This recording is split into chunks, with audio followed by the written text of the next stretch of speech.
आइए खबर बिहार की भी आप तक पहुंचाते। बिहार में एनकाउंटर के ट्रैक पर सरकार और विपक्ष आमने सामने है। एनकाउंटर को लेकर तेजस्वी ने सवाल उठाए, आरोप लगाया कि बिहार में जाति देखकर एनकाउंटर हो रहा है। लॉ एंड ऑर्डर के मुद्दे पर सरकार विफल रही और इस पर सीएम सम्राट चौधरी ने पलटवार किया।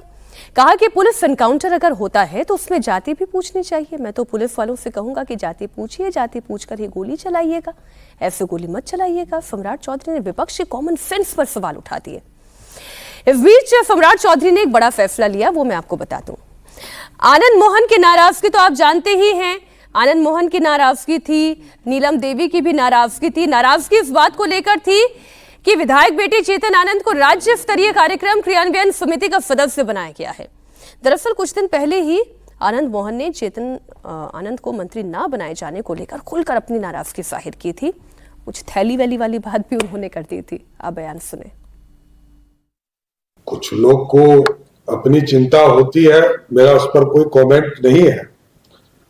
कुछ लोग तो ये पूछ रहे हैं आजकल कि पुलिस इनकाउंटर यदि होता है तो उसमें जाति भी पूछना चाहिए। तो मैं तो पुलिस वाले को कहूंगा, भाई पूछो, जाति पूछकर ही गोली चलाइएगा, इसे मत चलाइए। मतलब क्या कॉमन सेंस लोग यूज कर रहे हैं। बिहार सुशासन के लिए जाना जाए, ये सबसे महत्वपूर्ण है।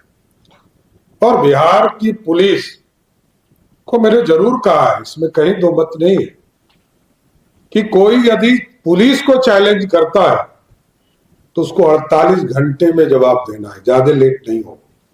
पुलिस सुशासन के लिए होता है, सख्ती के लिए होता है। और तो कई कानून हमने बनाया है कई चीजों के लिए, कई चीजें उनके जीवन में, आम लोगों के जीवन में उतारने का प्रयास किया जा रहा है। लेकिन अपराधी किसी भी हालत में नहीं बचे, ये जरूर मैं कहूंगा। जो बात सम्राट चौधरी कह रहे हैं, पहले तो ये बात समझ ले, ये विपक्ष पर सीधा सीधा तंज कस रहे हैं। और जो दूसरी बात आनंद मोहन वाली है, विजय जी, उस पर भी बात हो जाए। पहले तो उन्हें शामिल नहीं किया गया, उसको लेकर नाराजगी भी थी। उन्होंने थैली वाली बात भी कर दी, जेडीयू के ऊपर है ना, जेडीयू के ऊपर उन्होंने तंज भी कसा था। लेकिन फिर सम्राट चौधरी ने उन्हें भी एडजस्ट कर दिया, 12 लोगों को एडजस्ट किया। उसमें नीलम देवी, अनंत सिंह की पत्नी का भी नाम है, चेतन आनंद का भी नाम है। एडजस्ट के बिना काम चलता नहीं है बिहार की राजनीति में। कोई एडजस्ट सबको करना पड़ता है उनको। क्या वो तब एडजस्ट करने वाली पॉलिटिक्स अलग बात है। लेकिन ये जो मुख्यमंत्री जी कह रहे हैं ना, वो महत्वपूर्ण बात है कि एनकाउंटर को लेकर मैं समझता हूँ उन्होंने बात जो कही, आपने भी ठीक कहा कि तंज में कहा है।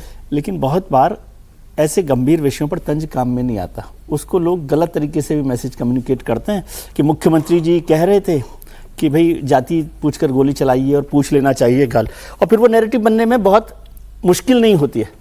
इसलिए मैं समझता हूँ कि ऐसी चीज़ों पर मुख्यमंत्री जी भले ही वो तंज में कह रहे हो, ये तो है नहीं कि मैं नहीं समझता कि वो ऐसे कह रहे कि आप जाति देखकर गोली चलाइए, लेकिन बचना चाहिए ऐसे तंज से, ऐसे सेंसिटिव इश्यूज़ पर, और उसको साफ करना चाहिए कि भाई कैसे काम करते हैं। बाद में उन्होंने बोला भी कि सुशासन के लिए और एनकाउंटर पर करना चाहिए। और जैसे भारतीय जनता पार्टी की सरकारें चल रही है उसमें उनके पास कंपैरेटिवली बेटर स्टेट है, तो उसमें सुशासन करने के लिए उनको ज़्यादा ताकत लगाकर काम कर लेना चाहिए। और नीतीश जी का जो सुशासन है उससे 2 कदम आगे बढ़ जाएंगे तो मेरे ख्याल से बेहतर होगा। और अभी वहाँ पर पार्टी की लीडरशिप में भी उनके लिए कोई चैलेंज नहीं है जी, तो बेहतर तरीके से अभी काम पर ध्यान दें। एक चीज़ है, बिहार में नीतीश जी जब आए थे तो इसमें कोई दो राय नहीं है कि जितने बड़े बड़े गुंडे, मवाली, एक्सटॉर्शनिस्ट, उनका करीब करीब उन्होंने सफाया। लॉ एंड ऑर्डर पर तो हमने काफी चर्चा की। चेतन आनंद को जो एडजस्ट कर लिया फिर उसमें भी तो बोले।